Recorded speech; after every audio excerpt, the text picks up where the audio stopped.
جب لوگ مجھے جھٹلایا کرتے تھے وہ میری تصدیق کیا کرتی تھی، لوگ مجھے مارا کرتے تھے، خدیجہ میرے زخموں کو دھویا کرتی تھی، لوگوں نے مجھ سے مال کو روک لیا تھا، خدیجہ نے اپنا سارا مال مجھ پہ نچھاور کر دیا تھا۔ 3 دن کے بعد حضرت خدیجہ رضی اللہ تعالی عنہا بھی فوت ہو جاتی ہیں۔ ان 2 ساتھیوں کی، اپنے چچا اور اپنی بیوی کی وفات پر آپ کو اتنا دکھ ہوتا ہے، اتنا غم ہوتا ہے کہ اس سال کا نام ہی غم والا سال پڑ جاتا ہے۔ ابو بکر صدیق رضی اللہ عنہ وارضاہ اسی سال کے شوال کے مہینے میں اللہ کے رسول صلی اللہ علیہ وسلم کے دل کے سکون کے لیے اپنی بیٹی عائشہ رضی اللہ تعالی عنہا کا نکاح رسول اللہ صلی اللہ علیہ وسلم سے کر دیتے ہیں۔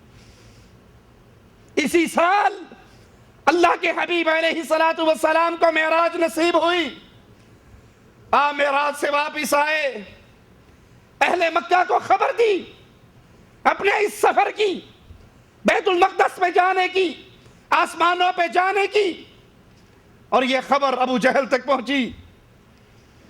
ابو جہل ابو بکر کو تلاش کرتا ہوا آتا ہے اور کہتا ہے ابو بکر رضی اللہ عنہ وارضاہ، کیا کوئی شخص رات کے 1 پہر میں بیت اللہ سے مسجد اقصی اور پھر آسمانوں پر یہ ساری سیر کر کے رات کے 1 ہی پہر میں واپس آ سکتا ہے؟ ابو بکر صدیق رضی اللہ عنہ وارضاہ کہتے ہیں نہیں، یہ ناممکن ہے، بیت اللہ سے بیت المقدس 6 مہینے کا سفر ہے۔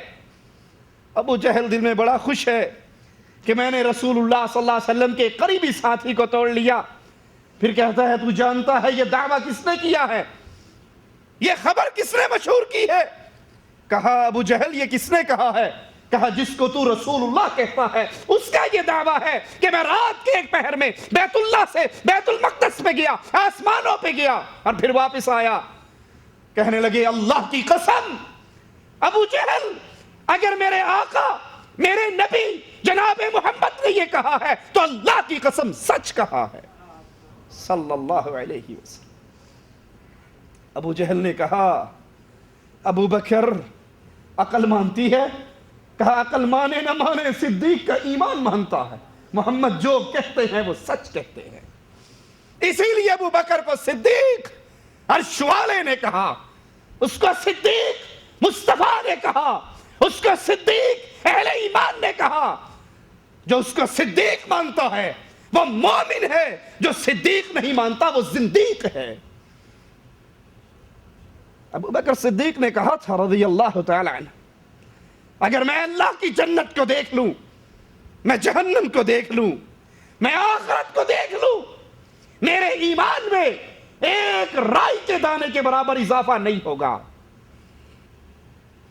سننے والے نے کہا عجیب بات کرتے ہو، جنت کو دیکھ کر بھی ایمان نہیں بڑھے گا، جہنم کو دیکھ کر بھی نہیں بڑھے گا؟ کہا نہیں۔ کہا کیوں؟ کہا میں نے محمد سے سن کر اتنا ایمان لے آیا ہے جتنا کوئی دیکھنے والا دیکھ کر لے کر آتا ہے، میں سن کر ہی اتنا ایمان لے آیا ہوں کہ میرے آقا نے جو کہا ہے وہ سچ کہا ہے، محمد علیہ السلام جھوٹ نہیں بولتے۔ یہ ابو بکر کی شان ہے، یہ ابو بکر کا ایمان ہے، یہ ابو بکر کی محبت ہے رضی اللہ عنہ وارضاہ۔ 27 صفر نبوت کے 13ویں سال اللہ کے نبی علیہ السلام نے ہجرت کی۔ وہ نبی جن کے پاس کفار نے بھی اپنی امانتیں رکھی ہوئی، ہجرت کا سفر، علی کو بلاتے ہیں، کہتے ہیں علی رضی اللہ عنہ وارضاہ، علی کی محبت میرے ایمان کا جز ہے، علی سے پیار میرا ایمان ہے، علی سے بغض، علی سے عداوت، علی سے نفرت کفر، نفاق اور زندیقی ہے۔ ہم علی سے محبت کرتے ہیں، ہم حسن اور حسین سے محبت کرتے ہیں، ہم اہل بیت سے محبت کرتے ہیں، ہم صحابہ کرام سے محبت کرتے ہیں، لیکن ہر کسی کو اتنا مقام دیتے ہیں جتنا محمد الرسول اللہ نے دیا تھا۔ کسی ایک کی محبت میں آ کے دوسروں کو نیچا نہیں گراتے۔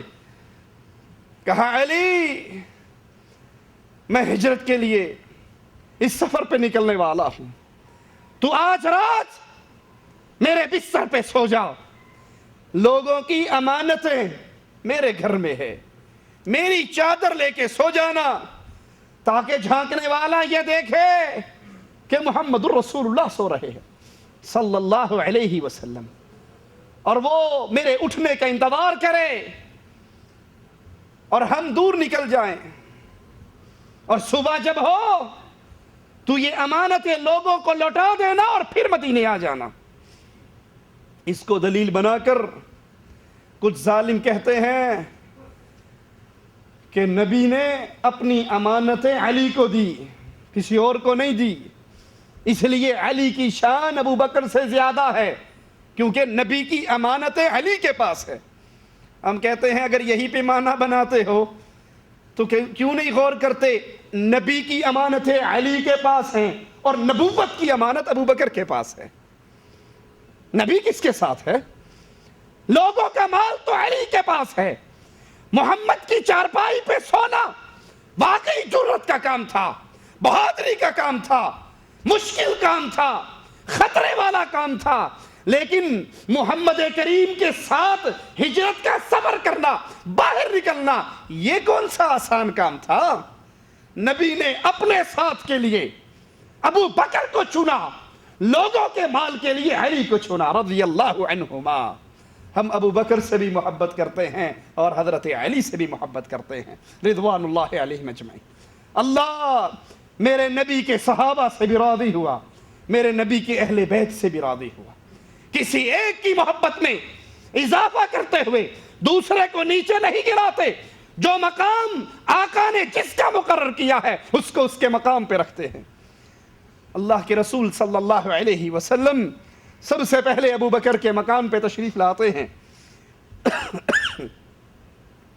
رات کی تاریکی میں لے کر نکلتے ہیں، غار ثور میں پہنچتے ہیں، رسول اللہ صلی اللہ علیہ وسلم کے قدم چلتے چلتے پتھر لگ لگ کر زخمی ہو جاتے ہیں۔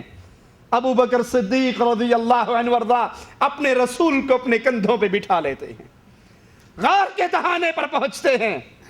محبت کرنے والا ہو تو کوئی ایسا ہو، کہتے ہیں آقا آپ اس غار کے اندر نہیں جاؤ گے، آپ کا غلام ابو بکر پہلے اس غار میں جائے گا۔ ابو بکر غار کے اندر پہلے کیوں جا رہے تھے؟ خزانے کی تلاش تھی، سونے کی تلاش تھی۔ کہا آقا اگر غار میں کوئی جانور، کوئی نقصان دینے والی چیز ہو، آپ کے غلام ابو بکر کو نقصان پہنچے، آپ اس سے بچ جاؤ۔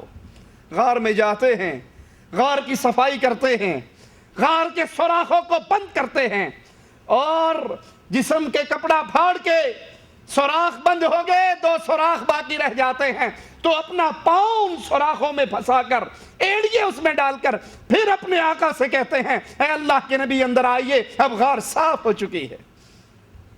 اور اللہ کے حبیب علیہ الصلوۃ والسلام کو اپنی گود میں لٹا لیتے ہیں اور آقا آرام کرتے ہیں۔ ادھر کفار مکہ جب صبح ہوتی ہے دیکھتے ہیں کہ بستر مصطفیٰ سے مصطفیٰ کی بجائے مرتضیٰ اٹھے ہیں، پوچھتے ہیں نبی کہاں ہے؟ کہا مجھے کیا پتا، میں تو اس بستر پہ سو رہا۔ ابو جہل اپنی پارٹی کو لے کر ابو بکر کے گھر پہنچتا ہے، دوست کا پتہ دوست کے گھر سے لگتا ہے۔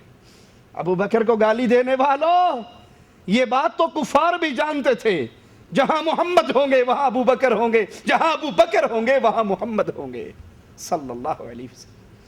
اسی لیے جنگ احد کے موقع پر ابو سفیان نے آواز لگائی تھی، کہا تھا تم میں محمد ہے صلی اللہ علیہ وسلم۔ آپ نے کہا خاموش رہو۔ اس نے نبی کے نام کے بعد کس کا نام پکارا تھا؟ اس نے علی کا نام نہ لیا تھا، اس نے کہا محمد ہے۔ جب خاموشی ہوئی وہ سمجھا کہ شاید نبی شہید ہو گئے، کہنے لگا ابو بکر ہے۔ آپ نے کہا چپ رہو۔ اس نے کہا عمر ہے۔ وہ بھی جانتے تھے نبی سے سب سے زیادہ محبت کرنے والے اور نبی کے بعد امت اسلام میں جس کا سب سے بڑا مقام ہے وہ ابو بکر ہے، اس کے بعد جس کی شان ہے وہ عمر ابن خطاب ہے رضی اللہ عنہ وارضا۔ کہا عمر ہے۔ آپ نے کہا خاموش رہو۔ اس نے پھر اپنے بت کے نام کی آواز لگائی، لنا عزا، عزا زندہ باد، ہمارے عزا نے ہمیں جتا دیا، محمد، ابو بکر، عمر تینوں مارے گئے۔ جب غیر اللہ کے مدد کی پکار بلند ہوئی تو آقا علیہ السلام نے کہا جواب دو۔ کہا آقا کیا جواب دیں؟ کہا کہو لنا مولا، اے عزا کے پجاریوں، تم کہتے ہو ہمارا عزا ہے، ہمارا مولا ہے، اور تمہارا مولا نہیں ہے۔ اللہ کے رسول صلی اللہ علیہ وسلم کہ گھر سے نکلنے کے بعد ابو جہل اپنی پارٹی کو لے کر ابو بکر کے دروازے پر پہنچتا ہے۔ حضرت اسماء دروازے پہ آواز سن کے آتی ہیں، پوچھتا ہے تیرا بابا کہاں ہے؟ وہ کہتی ہے میں کیا جانوں میرا بابا کہاں ہے؟ تھپڑ مارتا ہے، اسماء کے کان کی بالی زمین پہ گرتی ہے اور وہ زبان حال سے کہتی ہے ابو جہل غلط سمجھا ہے، ابو بکر کی بیٹی کو یہ کٹ سکتی ہے، اپنے باپ اور اپنے رسول کے راز کو فاش نہیں کر سکتی۔ وہ کہتا ہے اگر اس کے ٹکڑے بھی کر دوں یہ تب بھی نہیں بولے گی کہ اس کا باپ اور اس کا نبی کہاں گیا ہے، آؤ ہم تلاش کے لیے نکلتے ہیں۔ اور تلاش کرتے کرتے کفار غار کے تہانے پر پہنچتے ہیں۔ ابو بکر صدیق رضی اللہ عنہ وارضا ان کی آہٹ سنتے ہیں تو کہتے ہیں یا رسول اللہ صلی اللہ علیہ وسلم، دشمن پہنچ گئے، دشمن غار کے دہانے پر پہنچ گئے۔ آقا اگر یہ دشمن اپنے قدموں کی طرف دیکھیں گے تو ہمیں غار میں بیٹھا ہوا دیکھ لیں گے، ہم پر ان کی نظر پڑ جائے گی۔ رسول کریم صلی اللہ علیہ وسلم نے جواب میں کیا کہا؟ ابو بکر لا تحزن ان اللہ معنا۔ ابو بکر غم کیوں کرتا ہے؟ اللہ تیرے بھی ساتھ ہے، اللہ میرے بھی ساتھ ہے۔ یہ نہیں کہا ان اللہ معی، اللہ میرے ساتھ ہے، کہا ان اللہ معنا۔ ابو بکر اللہ جیسے محمد کے ساتھ ہے ویسے ابو بکر کے بھی ساتھ ہے، اللہ ہمارے ساتھ ہے، پریشان ہونے کی ضرورت۔ حضرت اسماء فرماتی ہیں بابا جاتے ہوئے سارا نقد پیسہ اپنے ساتھ لے گئے تھے، ہمارے دادا آئے نابینا تھے، کہنے لگے لگتا ہے ابو بکر تمہیں بھوکا چھوڑ کر گیا ہے، سارا مال لے کر چلا گیا ہوگا۔ حضرت اسماء کہتی ہیں میں نے کہا نہیں دادا، وہ ہمارے لیے بہت پیسہ چھوڑ کر گئے، اور پتھر اٹھا کر کپڑے میں لپیٹ کر میں نے اس جگہ رکھ دیے جہاں پیسے رکھے جاتے تھے، اور اپنے نابینا دادا کا ہاتھ لگوایا کہ دیکھیے خزانہ موجود ہے، مال موجود ہے۔ وہ مطمئن ہو کر کہنے لگا اب اس کے جانے کا اتنا غم نہیں۔ ابو بکر کے ایمان کا کیا کہنا اور ابو بکر کے خاندان کے ایمان کا کیا کہنا۔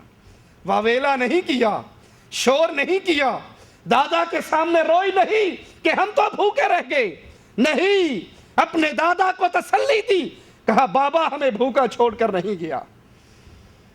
رسول اللہ صلی اللہ علیہ وسلم اس غار کے اندر 3 دن رہتے ہیں، 3 دن اس غار کے اندر اللہ کے نبی نے گزارے۔ رات کے اندھیرے میں حضرت اسماء گھر سے روٹی لے کر آتی، نبی کے ساتھ ابو بکر ہے، کھانا ابو بکر کے گھر سے آ رہا ہے، اسماء کھانا لا رہی ہیں۔